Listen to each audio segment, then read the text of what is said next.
안녕하세요. 안녕하세요. 반갑습니다. 반갑습니다. 사랑합니다. 사랑합니다. 어제 많은 일이 있었죠. 시간에 조금 좀 숨죽이면서 가슴 졸이면서 TV를 보고 또 유튜브를 보고 핸드폰을 보셨을 분이 참 많았을 것 같습니다. 근데 문득 진짜 탄핵이 통과되고 나니까 또 그게 끝은 아니잖아요. 성도들로 또 교회 입장에서는 더 큰 미래를 바라보면서 기도해야 될 기도 제목이 또 하나 생기는 것 같습니다. 마지막 때 사단의 전략 중에 하나가 교회를 입막음을 하고 복음을 왜곡하고 못 전하게 만드는 게 사단의 전략이라면 전에 말씀드린 포괄적 차별금지법이 통과되는 것도 하나의 방향입니다. 근데 우리나라에 새로운 정권이 교체가 되고 또 민주정부가 만약 들어서게 된다면 그 일이 더 앞당겨질 수도 있다라는 생각도 안 할 수가 없습니다. 그걸 위해서 정말 물론 하나님이 예정하신 시간표대로 흘러가는 일이고 모든 권들이 어떤 권세가 하나님으로부터 나는 거기 때문에 하나님의 뜻하심이 있으리라 생각되지만 교회는 그러한 것들을 바라보면서 정말 때가 얼마 남지 않았음을 늘 기억하고 복음을 전하는 일에 또 우리 주변을 돌아보는 일에 나 자신을 하나님 앞에 온전히 드리는 일에 더욱더 열정을 다하고 힘을 다하는 충성된 성도들 되기를 간절히 바랍니다. 네, 오늘 복음 시간이긴 한데요. 오늘 부도자 한 분 뒤에 자리하셔서 너무 감사드리고 반갑습니다. 또 복음을 들었던 성도들도 이 시간 복음의 말씀 가운데서 자신을 더 확증하고 또 우리의 마음가짐이 더 새롭게 무장되어지는 시간이 되기를 바라는 마음이 있습니다. 먼저 성경 예레미야서 5장 보겠습니다. 예레미야 5장 같이 보겠습니다.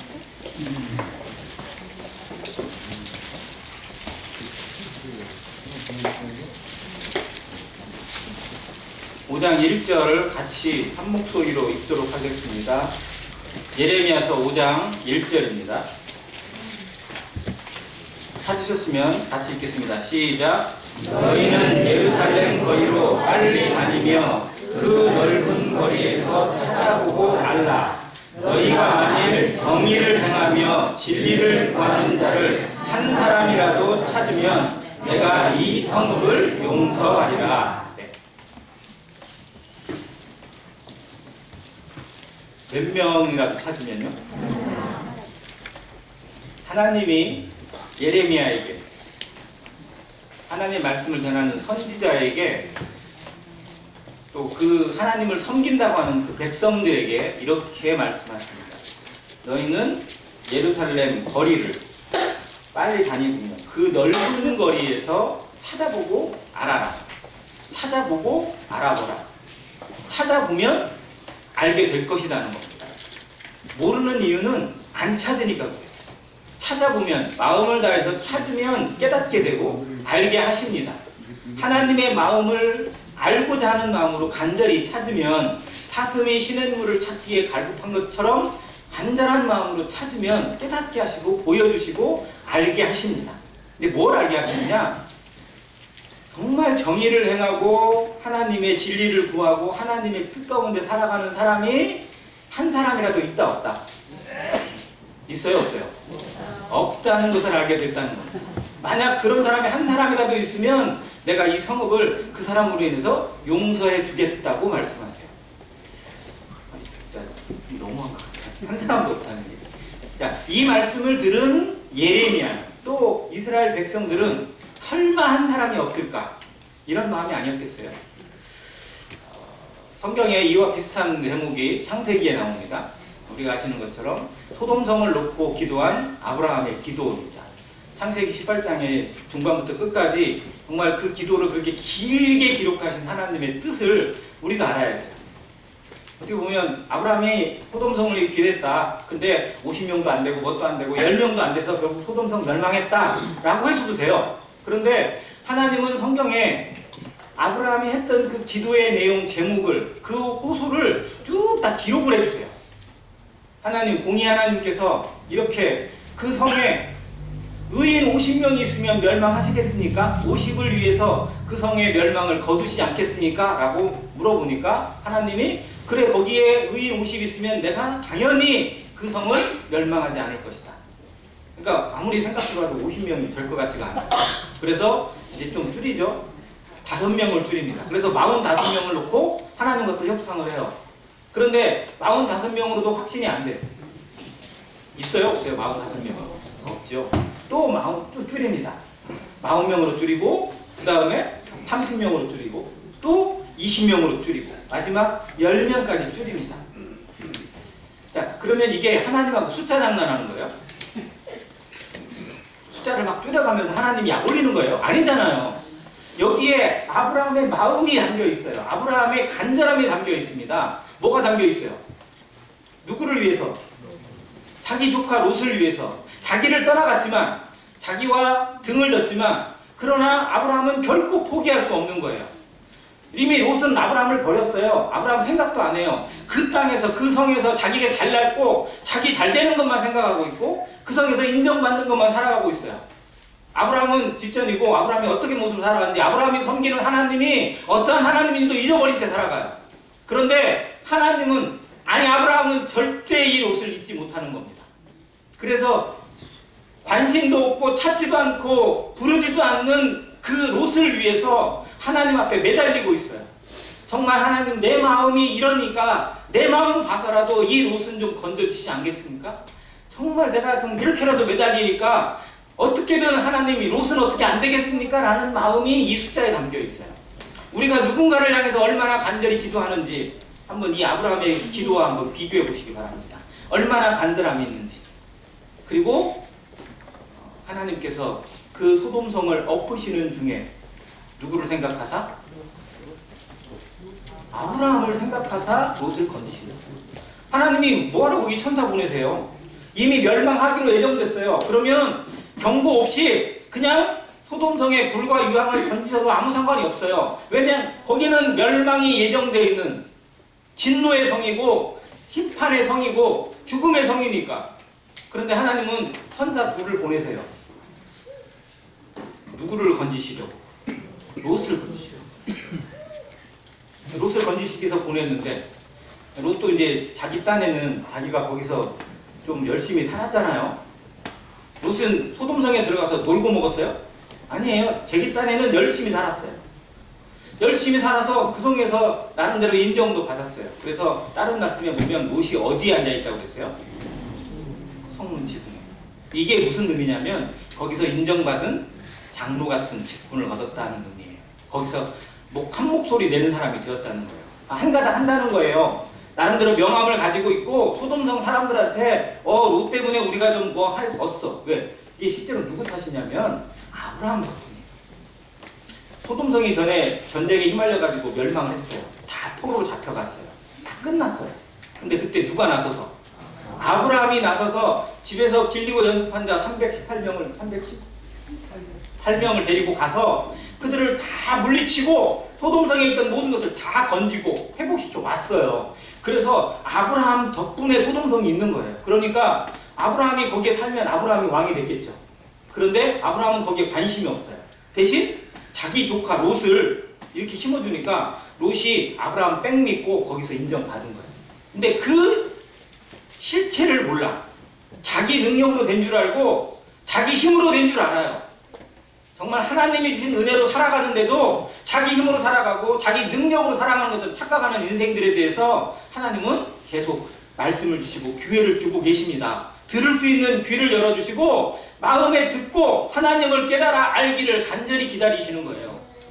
그래서 이 성에 천사를 보내서 롯을 부릅니다. 그랬더니 그 성에 본체가 나왔습니다. 외부 사람이 들어왔어요. 그 성에 있는 사람들이 정말 바로 욕구가 드러나서 야, 너희 집에 새로운 사람 왔다며 꺼내. 우리가 뭐 하겠다. 네, 동성애를 하겠다는 거예요. 새로운 사람이 오면 이미 그 성은 새로운 사람이 그 성에 들어오면 거쳐야 가는 관문이에요. 동성애가. 왜? 우리를 거쳐 가야 되는 거예요. 이게 그 정도예요. 그러니 손님이 와도 안 되고 새로운 사람이 들어가도 안 돼요. 그들과 같이 하나가 되지 않을 거면 들어갈 수 없는 것이 소돔성이에요. 너희는 여기 들어오려면, 여기서 살려면 우리 같이 살아야 돼. 우리 같은 방식으로 살아야 돼. 이게 소돔이에요. 이게 세상의 방식입니다. 세상 방식대로 살아가야 되고 세상 사람들이 하는 대로 살아가야 된다고 주장하고 있고 그게 법인 것처럼 말하고 있어요. 그 실체를 소돔성에서 찾습니다. 그리고 그 성을 하나님께서 멸하십니다. 그런데 그 중에 롯을 겨우 건져냈어요. 실제로 롯은 구원받을 마음이 없어요. 어떻게 보면. 막 하나님 천사가 어느 정도였냐면요. 등을 떠밀어서 내보내버린 거예요. 왜? 너무 미련이 많이 남아. 쌓아놓은 것도 많지. 집도 잘 나름대로 지었지.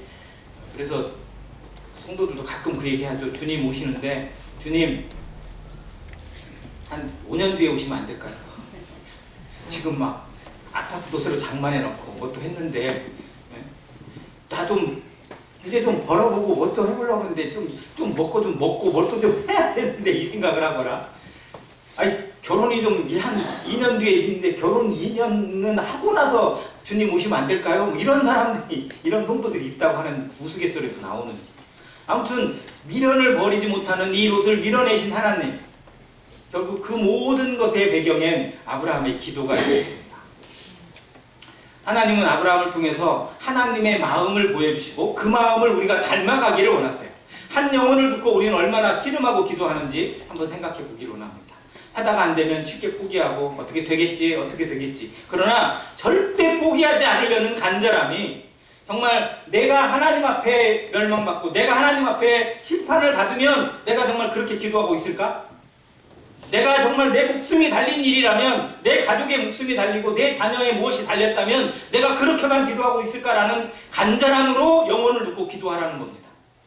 근데 우리는 그렇게 기도 안 해요.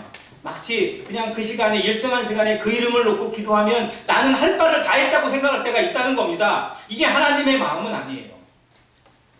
그래서 아브라함의 기도를 우리가 배워가길 원하고 정말 하나님이 의인을 찾고자 하는 마음으로, 하나님의 마음에 합한 자를 찾고자 하는 마음으로 얼마나 간절히 살피시는지를 한번 생각해 봅니다. 그래서 오늘의 제목은 의인은 없나니 하나도 없도다 라고 적었습니다. 다시 한번 해주세요. 의인은 없나니 하나도 없도다. 네, 이 말씀은 우리가 잘 아는 로마서 3장 10절에 나와 있습니다. 먼저 로마서 3장 10절부터 12절까지 같이 보고 가겠습니다. 로마서 3장입니다.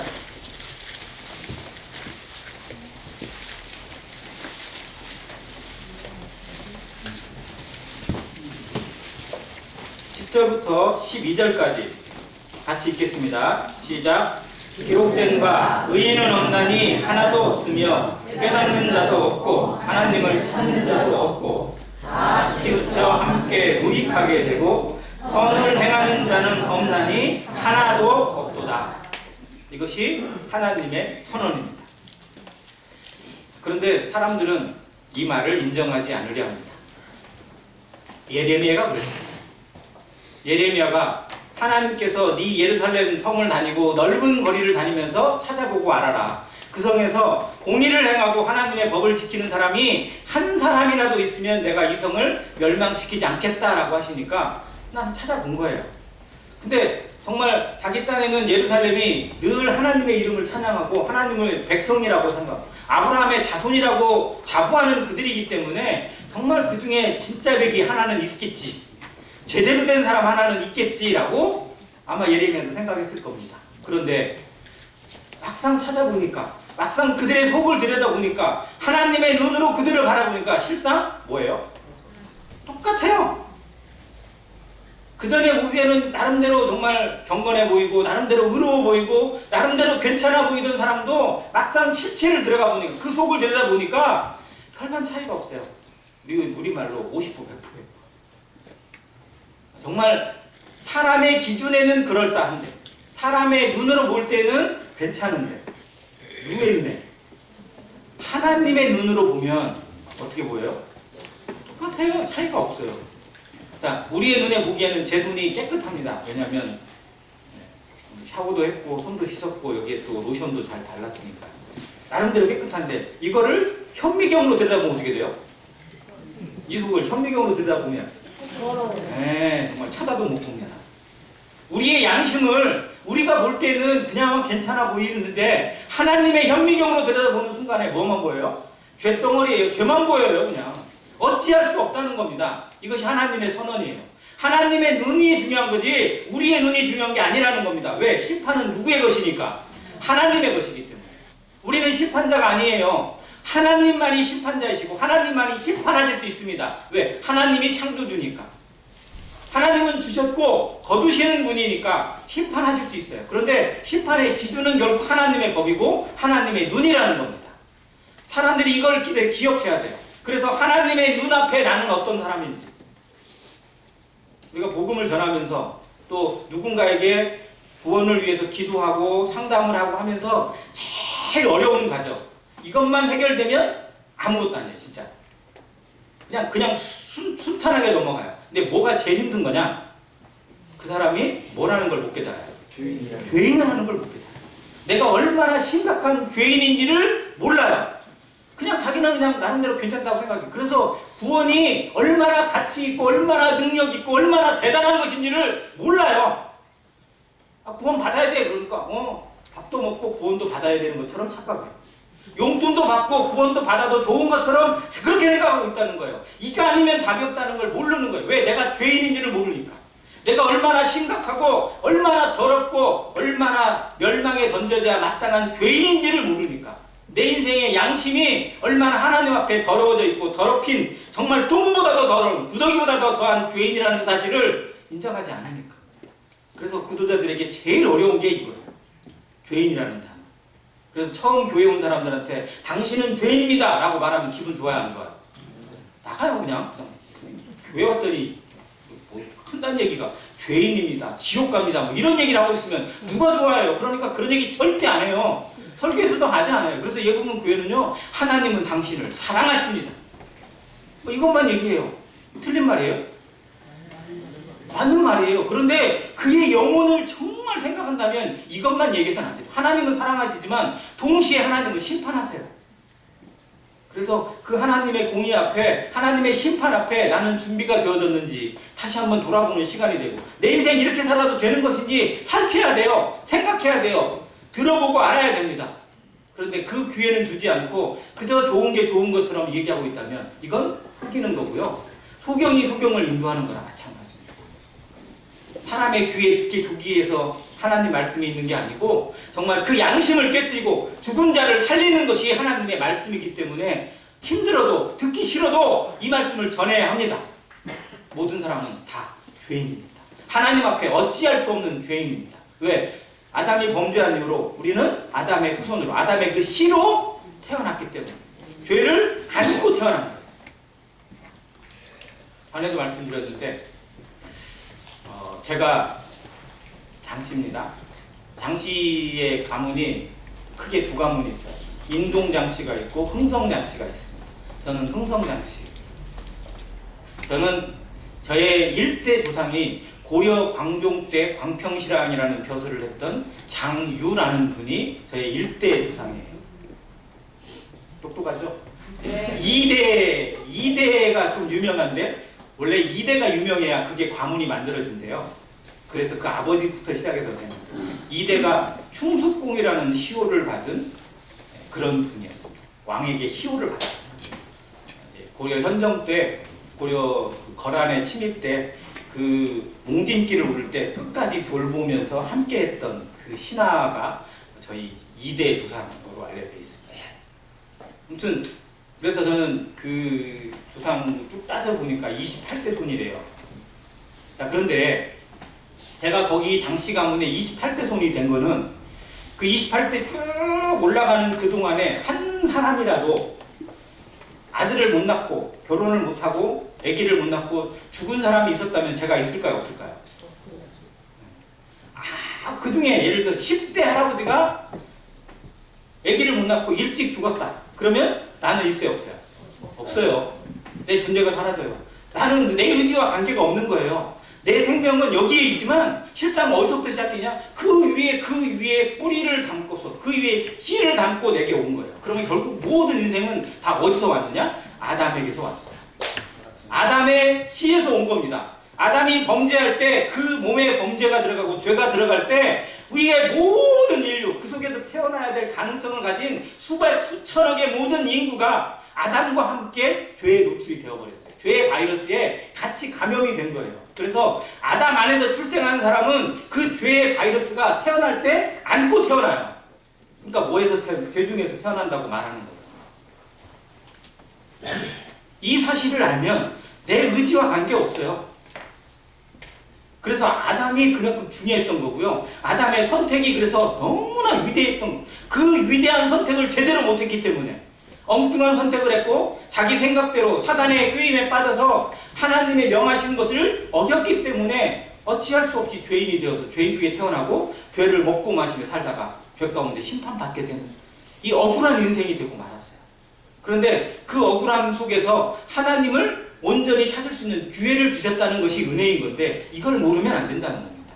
자, 하나님은 의인을 찾습니다. 그래서 아브라함에게도 그렇게 의인을 찾으셨고 또 예레미야에게도 이 의인을 찾게 하십니다. 그런데 하나님의 기준으로 들여다 보니까 아무도 없어요.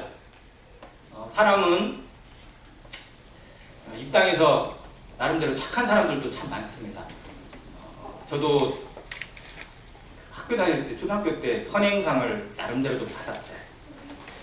선행상은 누구에게 주는 거예요?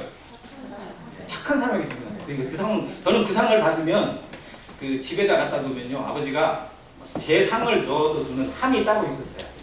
가지고 뭐 학력 우수상이든지 뭐 개근상이든지 또는 그 중에 이제 제가 제일 그 돋보이는 상은 어디 경시대에 나가서 뭐 받은 상 그리고 선행상. 아무튼 그런 상들을 쭉 모아놨었는데요. 초등학교 6년 동안에 모아놓은 상이 제가 한번 세보니까 20개가 넘더라고요. 그래서 아, 나름대로 잘 살았구나 이 생각을 했었어요. 그래서 난 착한 줄 알았어요. 사람들도 다 착하다고 하니까. 근데 진짜 내가 안 착하더라고요. 속으로 얼마나 호박씨를 까고 있는지.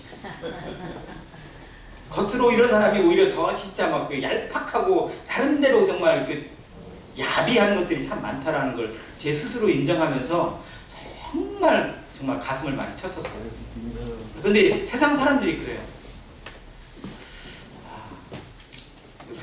수영을 잘하는 사람은 좀 부러워요. 수영을 잘하고 막 정말 멋있게 수영하는 사람들 부러운데 우리나라에서 수영을 제일 잘했던 사람 중에 하나가 조련이라고 있습니다. 어디서 어디까지 갔어요?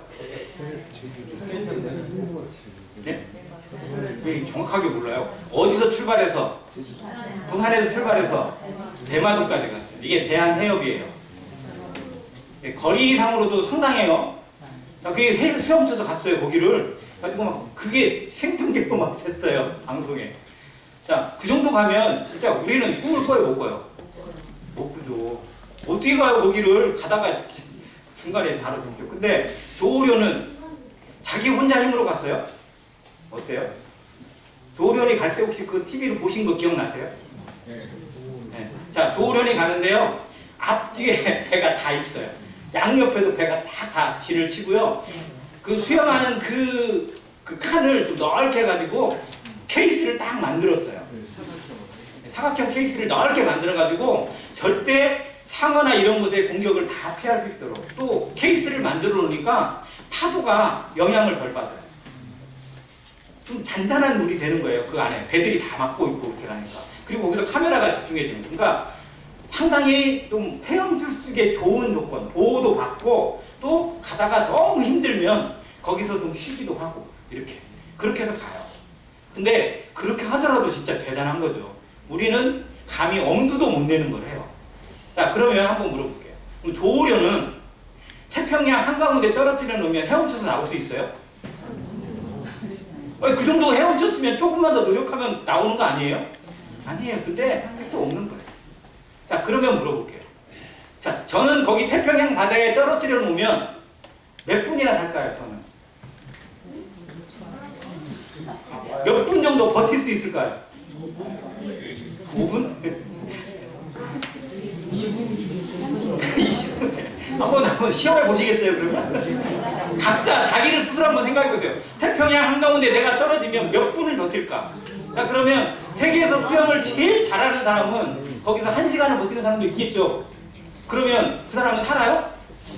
아니에요. 다 죽어요. 조금 더 갈질 뿐이지, 조금 더 잘할 뿐이지, 하나님의 기준에서 보면 이 사람이나 저 사람이나 똑같이 죽는다는 건 변함이 없다는 겁니다. 하나님의 눈으로 보면, 사람의 기준에서는 이 사람이 대단하니까, 이 사람이 잘하니까 착해 보이고 선해 보이고 의인 같아 보이지만 하나님의 눈에 보기에는 이 사람이나 저 사람이나 다를 바가 없다는 거예요. 바닷물에 던져지고 폭풍 가운데 던져지면 그 누구도 살아날 수 없는 것처럼 이 원칙을 알아야 돼요. 그래서 하나님이 이렇게 말씀하시는 이유가 무엇인지, 그 하나님의 말씀 앞에 비추는 의인은 없나니 하나도 없다는 말씀이 무엇을 의미하는지 마음에 생겨야 돼요. 나는 하나님 앞에 누구다? 죄인이라는 사실. 어찌할 수 없는 죄인이고 용서받지 못할 죄인이고 그 죄로 말미암아 어디에? 지옥에 던져지는 것이 너무나 당연하다. 빼도 박도 못하는 죄인이라는 사실을 아는 것. 방법이 없어요. 세상에서는 뭔가 무슨 일이 터지면 나름대로의 방법이 주어지지만 내 문제, 이 죄의 문제, 인생의 문제는, 죽음의 문제는 정말 어떻게 나로서는 방법이 없어요. 우리로서는 해결 방법이 없어요. 왜? 우리가 이미 죄인이기 때문에. 거기서 유일한 길은 내가 그냥 죽는 거예요. 내가 심판받는 거예요. 내 죄 때문에 내가 심판받는 게 공의예요. 이게 원칙이에요. 이게 법이라는 겁니다. 그런데 그렇게 죽으면, 그렇게 사망하면, 그렇게 심판을 받으면 어느 누구도 하나님의 의에 이를 수 없기 때문에 하나님께서 거기에 은혜를 베푸시는 것, 이게 성경이 보여주고 있습니다. 자, 소돔성에 유황과 불못이 떨어지면 몸이 채싼 사람은 피할 수 있어요? 몸이 날렵해가지고 무술을 배운 사람은 그 속에서도 살아날 수 있어요? 근데 사람들은 그렇게 생각하는 경우가 있어요. 영화가 그런 것들 좀 많이 만들어낸 것 같아요. 어떤 주인공은 절대 안 죽어. 지진이 나서 다 무너지는데도 막 다 죽어도 주인공은 막 끝까지 살아. 마치 자기가 주인공인처럼 착각하고 살아가는 인생들이 너무 많은 거예요. 근데 하나님의 그 심판은 견딜 수 있는 사람이 아무도 없다는 사실을 기억해야 되고 알아야 돼요. 하나님 앞에 그 눈으로 바라보는 순간에, 그 심판의 불을 던지는 순간에 우리는 다 사망이고 죽음이고 지옥에 던져질 수밖에 없는 인생이라는 사실을 우리가 기억해야 됩니다.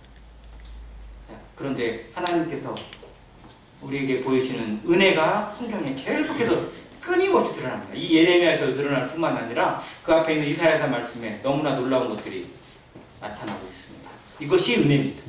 은혜가 아니면, 은혜가 아닌, 은혜로서가 아니라면 누구도 건질 수 없고 누구도 빠져나갈 수 없고 누구도 벗어날 수 없는 것, 이것이 죄고 이것이 심판입니다. 은혜로만 가능하고 그 은혜는 내가 만드는 것이 아니라, 내 힘으로 되는 것도 아니고 내가 만들어낼 수 있는 것도 아니에요. 왜? 우리는 이미 죄 덩어리이기 때문에 그래요. 그래서 죄가 아닌, 죄의 방법이 아닌 다른 방법이 와야만 했고, 그것이 바로 하나님으로부터 오신 의, 바로 예수 그리스도이십니다. 그리고 구약 성경에 이 예수 그리스도로 나타나는 하나님의 의를 여러 가지 방법으로, 여러 가지 은혜로, 선지자들을 통해서 기적과 같은 그런 은사들을 통해서 보여주시고 계십니다. 그 중에 몇 가지를 살펴보겠습니다. 자, 이사야서 54장 같이 보겠습니다. 예레미야 앞에 이사야입니다. 54장 7절과 8절 같이 읽겠습니다. 54장 7절과 8절입니다. 시작. 내가 잠시 너를 버렸으나 큰 긍휼로 너를 모을 것이요, 내가 넘치는 진노로 내 얼굴을 내게서 잠시 가렸으나 영원한 자비로 너를 긍휼히 여기리라. 내 구속자 여호와께서 말씀하셨느니라. 여기에 비교되는 말씀이 있어요. 잠시요라는 단어하고 영원한 단어. 하나님의 버리심이, 하나님의 심판과 하나님의 징계가 잠시 주어져요. 그런데 그 잠시와 비교되는 영원한 구속으로, 큰 긍휼로 너를 모을 것이요, 또 너를 긍휼히 여기리라고 말씀해 주십니다.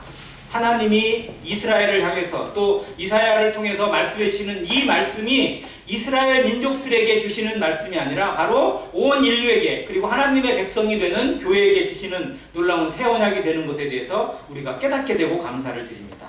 또 55장 보겠습니다. 뒤에 바로 55장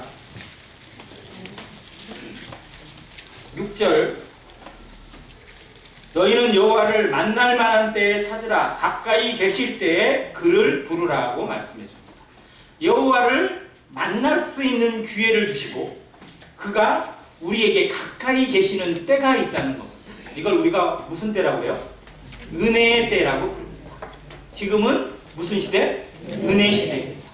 지금은 은혜 시대예요. 지금은 하나님께서 우리에게 은혜를 주시고 있는 때입니다. 우리는 여전히 죄 가운데 머물러 있고 죄악 속에 망하고 죄로 인해서 심판받을 수밖에 없지만 그 시대를 덮을 수 있는 그 시기는 잠시일 뿐이지만 영원한 은혜를 통해서 건짐받고 영원한 은혜로 속죄함을 받을 수 있는 기회를 주고 계시다는 사실, 이 사실을 성도들이 알아야 되고 또 이걸 전해야 됩니다. 알려줘야 돼요. 이 사실을 몰라서 망해가고 이 사실을 모른 채 살아가고 있는 인생들이 얼마나 불쌍한지 생각하고 그 영혼 하나하나에 대해서 정말 내 간절함으로 그들이 몰라서 망해가고 있고 모른 채 죽어가고 있고 얼마나 안타까운 사실인지 우리 마음 가운데 긍휼이 있어야 됩니다. 그래서 하나님의 마음을 배우는 사람, 하나님의 마음을 닮아가는 사람은 모든 사람을 향해서 뭐가 나타나야 돼요? 긍휼과 인자와 자비가 나타나야 돼요. 불쌍히 여기는 마음. 그 영혼을 보는 순간 세상에서 나와 만나는 사람들, 나에게 좋은 말을 해주는 사람도 있지만 실상은 나를 어렵게 하는 사람들이 훨씬 더 많고 정말 애매히 고난을 받을 때도 있어요. 그런데 그 가운데 우리 마음 바탕에 긍휼이 있을 때, 하나님의 마음, 예수님의 마음이 있을 때 정말 그를 품어줄 수 있고 기도해 줄 수 있고 붙잡아줄 수 있어요. 저는 여기에 기적이 나타난다고 생각합니다. 우리의 마음이 정말 누군가를 향해서 긍휼의 마음으로 다가갈 때 하나님이 주시는 기적이 나를 통해서 그에게 전달되어지고 그의 마음 심령에 하나님의 은혜가 부어지고 그 빛을 아는 하나님의 영광의 광채를 아는 빛을 그 마음에 뚫어져서 그 속에 가득 찬 어둠이 깨지게 하시는 것, 그걸 우리의 눈으로 보길 바랍니다. 우리의 기도 속에 이게 이루어지고 우리의 섬김 속에 이루어지고 우리가 그 일을 위해서 한 시간이라도 더 투자하고 한 발짝이라도 더 움직여지는 그런 성도가 되기를 간절히 기도합니다. 그래서 이 마지막 시대에 정말 언제 주님이 오실지 모르는 때, 복음의 문이 언제 닫힐지 모르는 이때에 나를 통해서 한 영혼이라도 교회를 찾아오고 하나님의 말씀을 들을 수 있게 되기를 간절히 기도합니다. 이 기도가 이 교회에 꼭 필요합니다. 우리에게 정말 필요합니다. 아브라함이 간절히 불렀던, 정말 끝까지 포기할 수 없었던 그 간절함으로 내 자녀를 위해서, 내 가족을 위해서, 내 친척을 위해서, 친구를 위해서, 또 만나는 누군가를 위해서 뜨거운 마음으로 기도하시는 안행교회 성도 되시기를 간절히 바랍니다. 네, 이 마음이 정말 우리에게 간절히 필요합니다. 다음 한 구절은 이사야서 57장으로 넘어갑니다. 16절 보겠습니다.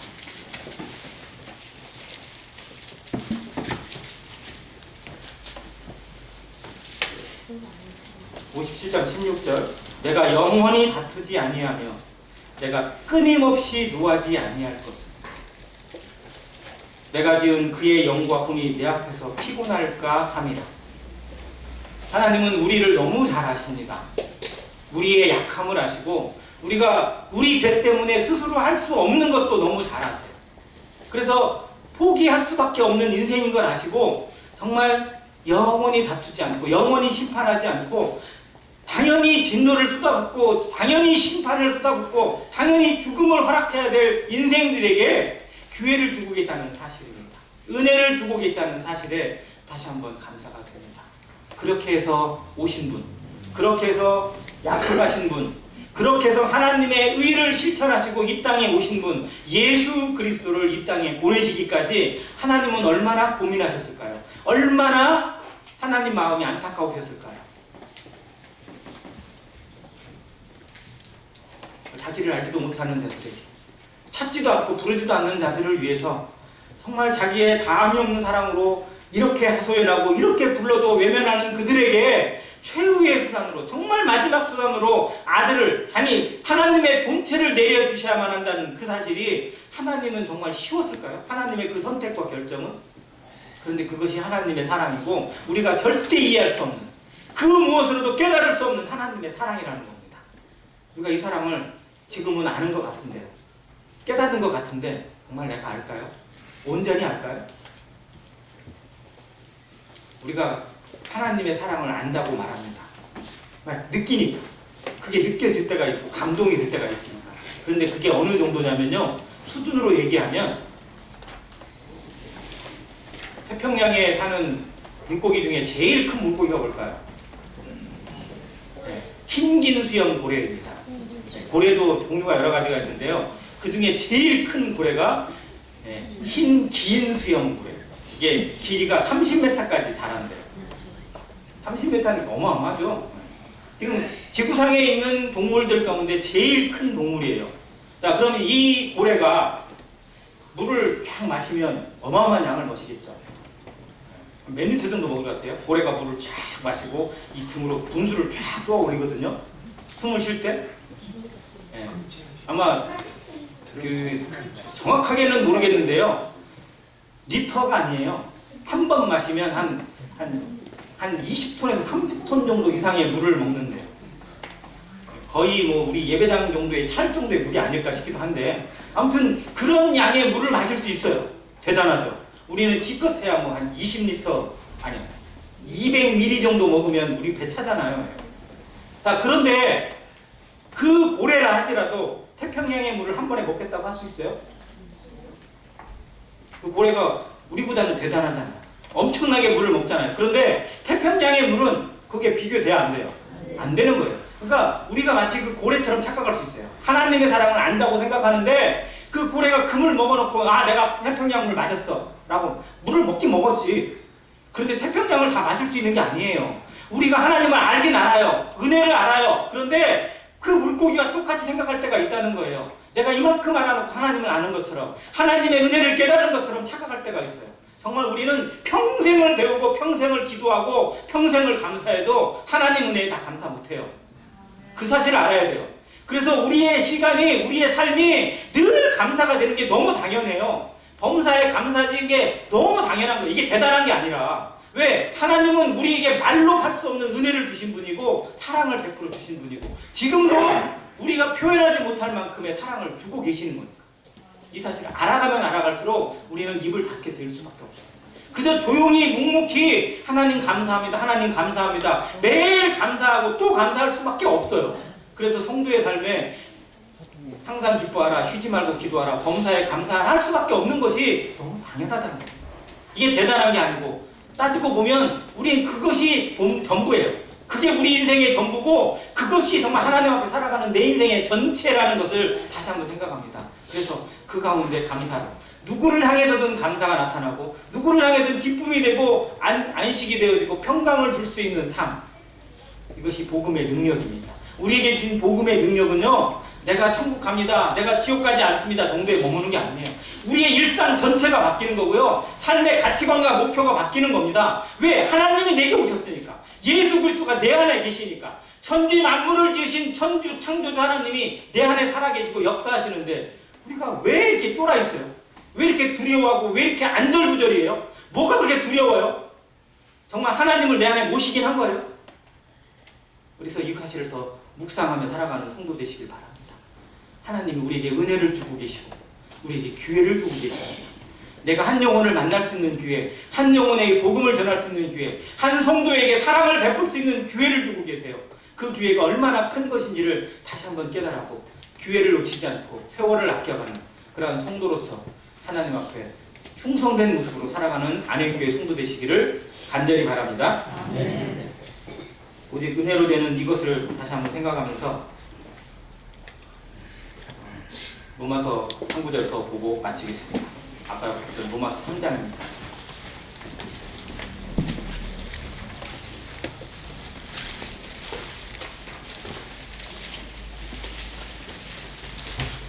아까 모든 사람이 다 죄인이라고, 의인은 없나니 하나도 없다고 했습니다.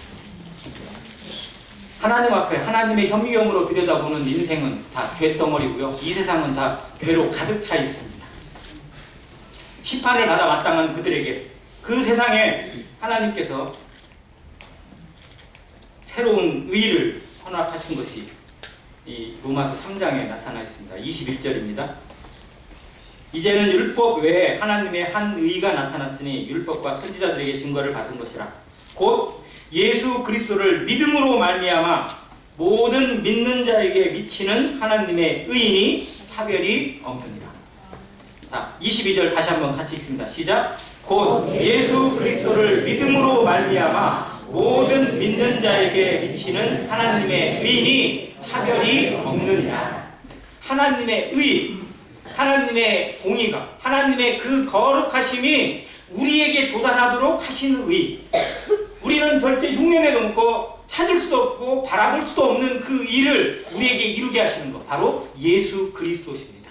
예수 그리스도가 이 땅에 오신 것, 이게 복음이고요. 예수 그리스도가 우리를 위해서 죄를 짊어지신 것, 이게 복음이고, 예수 그리스도가 우리 죄를 짊어지시고 심판을 받고 죽음에 던져주시고 보혈을 흘리신 것, 이것이 또한 복음이고, 그분께서 죽기만 한 게 아니라 사흘 만에 약속대로 말씀대로 살아나신 것이 곧 복음이고, 그리고 승천하셔서 우리를 위해서 처소를 예비하시는 것, 이것이 또한 복음이고, 그 말씀 그대로 우리를 위해서 다시 오시는 그것이 복음.